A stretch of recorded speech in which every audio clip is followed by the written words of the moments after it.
Prepárate para conocer los 7 misterios reales más perturbadores de Bolivia. Misterios que no solo desafían la razón, sino que también desafiaron a las autoridades, silenciaron investigaciones y dejaron cicatrices que aún atormentan cada pedazo de tierra donde ocurrieron. Esta no es una historia de leyendas inventadas para asustar. Estas son historias reales, documentadas, relatadas, sentidas. Historias que te dejarán sin aliento de principio a fin. ¿Estás preparado? Entonces, empecemos ahora. Las sombras de Sorata, donde la montaña no devuelve a quien llama. Algunos lugares son demasiado hermosos para ser inocentes. Y en los Andes bolivianos existen montañas que no perdonan a quienes se atreven a invadir sus dominios silenciosos. Sorata, un pequeño pueblo enclavado entre picos eternamente cubiertos de nieve, es conocido por sus deslumbrantes senderos y cuevas ocultas, pero también carga, en las entrelíneas de sus historias locales, un terror susurrado de generación en generación. En octubre de 2010, un grupo de 5 jóvenes, todos montañistas experimentados, decidió atravesar un sendero antiguo, poco conocido por los turistas, que serpenteaba por la base del Ilampu, una de las montañas más temidas de la región. Debía ser una travesía de 3 días. Llevaban mapas, suministros y radio. Tenían entrenamiento, tenían coraje, pero en Sorata el coraje no es suficiente protección. En el segundo día de caminata, el contacto por radio cesó. Los familiares intentaron comunicarse. Nada. Sin respuesta. Cuando los rescatistas llegaron al sendero marcado, encontraron las primeras señales de que algo estaba terriblemente mal. Huellas que terminaban abruptamente en tramos de roca lisa, donde no había a dónde caer. Equipos tirados fuera de las mochilas, como si hubieran sido abandonados durante una huida desesperada. Ropas rasgadas, no cortadas, como si algo hubiera jalado, desgarrado y desaparecido. Sin señales de lucha, sin sangre, sin rastros. 3 cuerpos fueron encontrados días después, en lugares totalmente desconectados. Uno de ellos, colgado precariamente en un árbol seco, sin señales claras de caída. Otro, acostado en posición fetal dentro de una pequeña cueva, ojos abiertos, expresión congelada en absoluto terror. El tercero, hallado de pie, apoyado contra una roca, como si simplemente hubiera parado y esperado la muerte. Pero 2 de los jóvenes nunca fueron encontrados. Y entonces comenzaron los relatos de los habitantes. Viajeros que se perdieron temporalmente en la región hablaron de voces suaves que los llamaban desde el matorral. Otros dijeron haber visto siluetas humanas, altas, distorsionadas, siguiéndolos a distancia por los senderos, pero siempre desapareciendo cuando se las encaraba directamente. Surgieron teorías. ¿Sería un fenómeno psicológico? ¿Un efecto de desorientación causado por la altitud extrema? ¿O tal vez ataques de animales salvajes? Aunque la ausencia de marcas hacía esa hipótesis improbable. Otros hablaban de algo más antiguo, una presencia ligada a las montañas, una conciencia primitiva, guardiana de lugares donde los humanos nunca debieron pisar. Los ancianos de Sorata tienen una explicación mucho más simple. En las montañas existen aquellos que vinieron antes que nosotros. Caminan entre las piedras, susurran en la niebla, y si les respondes, te vuelves uno de ellos. Hoy en día, al anochecer, cuando las nubes cubren el Ilampu como un sudario gris, los pocos que se atreven a cruzar sus senderos cuentan siempre la misma sensación, la de estar siendo seguidos, de que algo camina en las sombras y que allá en Sorata no todas las montañas están vacías. Los gritos en el salar de Uyuni, voces que resuenan donde nada debería existir, en medio de la nada. A veces, lo único más aterrador que el silencio absoluto es el sonido de algo que no debería estar allí. El salar de Uyuni es el mayor desierto de sal del mundo, una llanura blanca e infinita, tan vasta que engulle la visión. No hay árboles, no hay refugios. Durante el día, el calor quema como brasas, Durante la noche, el frío congela hasta los huesos. En julio de 2002, un grupo de 4 exploradores aficionados, 2 bolivianos y 2 chilenos, decidió atravesar el salar en busca de puntos arqueológicos poco documentados. Llevaban vehículos adaptados, suministros para 2 semanas, GPS. Estaban preparados, o al menos eso creían. En la tercera noche, montaron campamento cerca de una pequeña elevación rocosa. El viento silbaba bajo y el cielo estaba tan despejado que las estrellas parecían piedras incrustadas sobre ellos. Fue entonces cuando comenzó. Primero un susurro, largo, distante, como una voz arrastrada por el viento. Después, gritos, gritos agudos, desesperados, que parecían venir de todas partes, y de ninguna. Los hombres se levantaron asustados, iluminaron con potentes linternas. Nada, solo el blanco infinito del desierto reflejando sus propios haces de luz. Intentaron ignorarlo. Atribuyeron lo que oyeron al cansancio, a la soledad, a la vastedad absurda del salar. Pero los gritos continuaron, más fuertes, más cercanos, hasta que, en plena madrugada, el sonido cesó de repente, como si hubiera sido cortado con un cuchillo. A la mañana siguiente, decidieron terminar la expedición. Empacaron rápidamente el campamento y partieron. Solo que faltaba una persona. Luis Fernando Ayala, el más joven del grupo, había desaparecido durante la madrugada. Su saco de dormir estaba intacto, sus botas al lado de la tienda, su cantimplora aún llena. Ninguna señal de que hubiera salido voluntariamente. Ninguna marca de lucha, ninguna evidencia de ataque animal, ninguna huella alejándose del campamento. Simplemente vacío. Buscaron durante kilómetros, llamaron refuerzos, helicópteros sobrevolaron el área. Nada. Surgieron teorías, tal vez una desorientación súbita, una caída en pozos subterráneos ocultos, quizás un fenómeno sonoro extraño causado por la topografía y las condiciones extremas del desierto. O tal vez algo más antiguo, algo que camina por el salar en las noches más oscuras, buscando a quienes osan romper el sagrado silencio. La desaparición fue archivada como accidente ambiental. Pero para los guías locales, existe otra explicación. Hablan de los vigilantes de sal, entidades sin rostro, moldeadas del mismo salar, que protegen sus profundidades de quienes intentan perturbar sus secretos. Y aún hoy, dicen que si acampas en medio del salar de Uyuni y escuchas gritos surgiendo del vacío, nunca debes responder. El misterio de Yayagua, la expedición que se evaporó en las cuevas de Bolivia. Algunos lugares no fueron hechos para ser explorados, y a veces la Tierra lo demuestra de la manera más silenciosa y definitiva posible. En 1983, 3 geólogos bolivianos, Jorge Menacho, Luis Quispe y Raúl Arce, partieron en una misión aparentemente simple: mapear una antigua red de cuevas cerca de Yayagua, una ciudad minera abandonada en las montañas del departamento de Potosí. Eran profesionales experimentados. Llevaban suministros para una semana: linternas, cuerdas de escalada, radios de comunicación, equipos de minería y un plan detallado de retorno. Avisaron a familiares y colegas sobre el área que explorarían, pero en ese viaje algo salió mal, muy mal.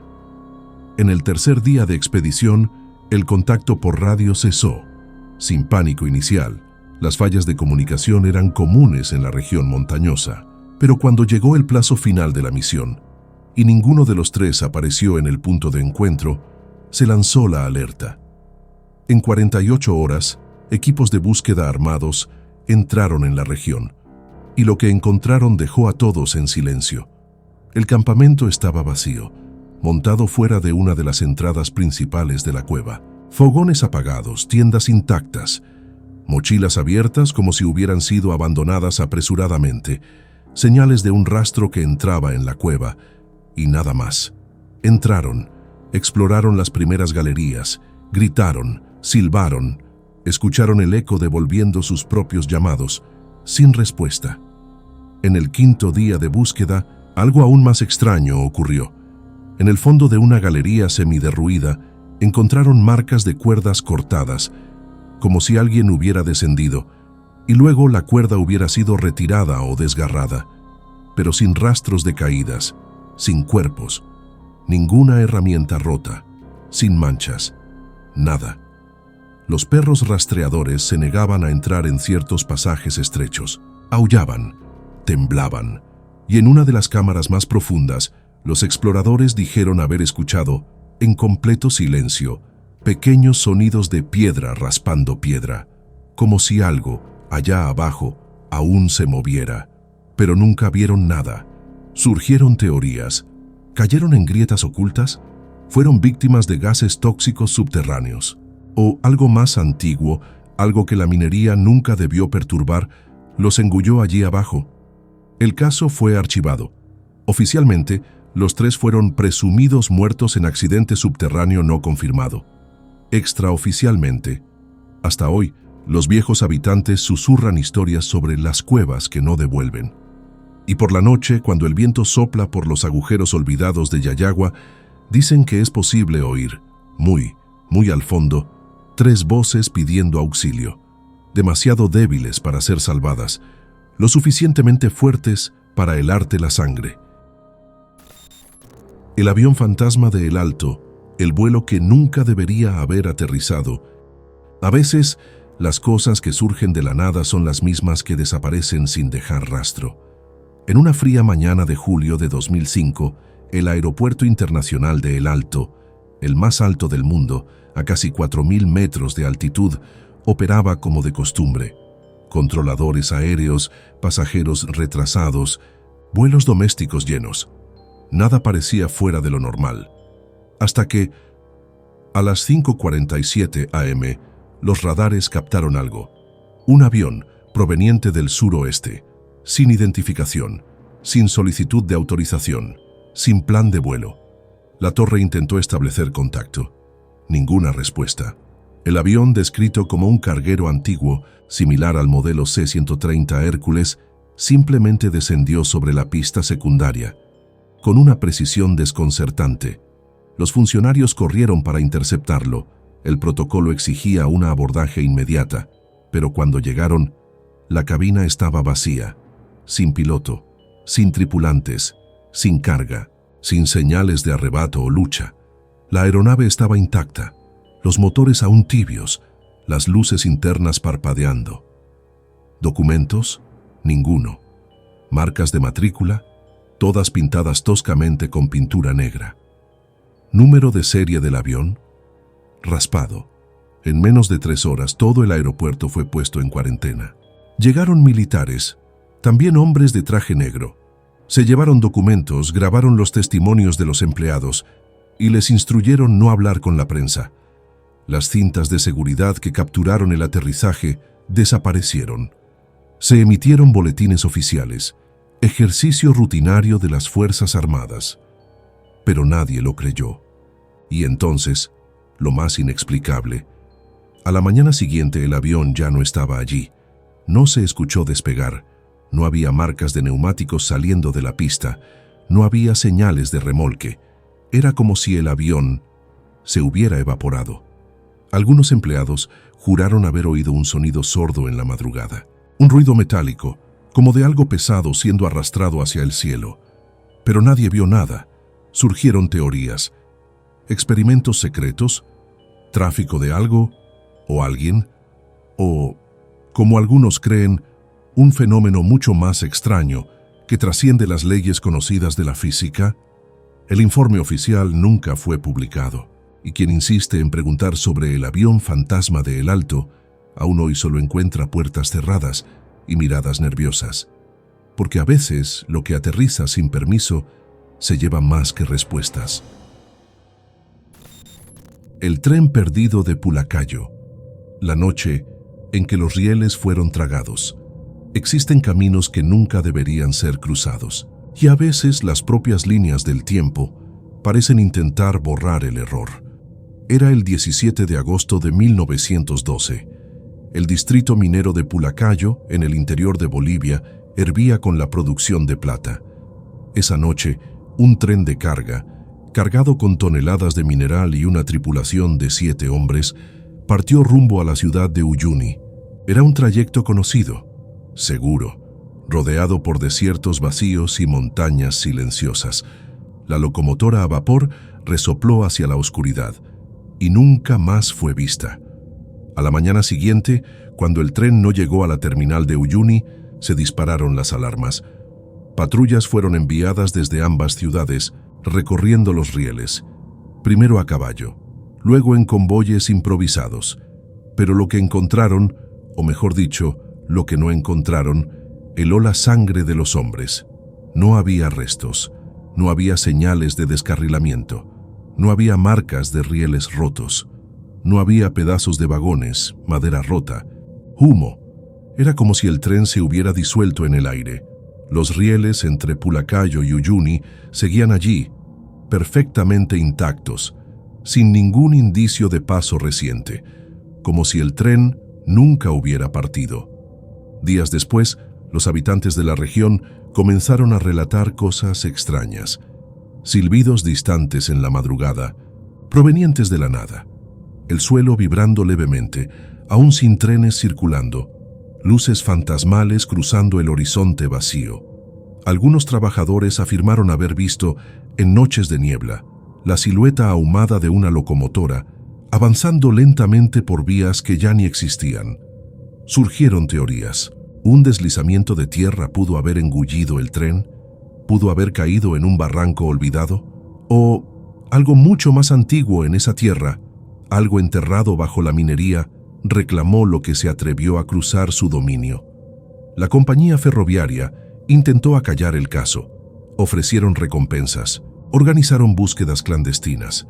Nunca encontraron una sola pieza del tren, y hasta hoy, en el desierto salino entre Pulacayo y Uyuni, el eco de un silbato distante aún resuena en las madrugadas más oscuras. Sin máquina, sin rieles, sin explicación, solo el sonido cortando el silencio, como si algo perdido aún buscara un camino de regreso. La desaparición en la Laguna Colorada, cuando la tierra engulle en silencio. Existen lugares donde la belleza es solo un disfraz, y en Bolivia, uno de ellos es rojo como la sangre. La Laguna Colorada, en el corazón del altiplano, es un lago surrealista. Aguas teñidas en tonos de carmesí profundo, salares blancos flotando como islas fantasmales, y flamencos inmóviles contra el viento helado. Parece una pintura, pero esconde una historia que pocos se atreven a contar.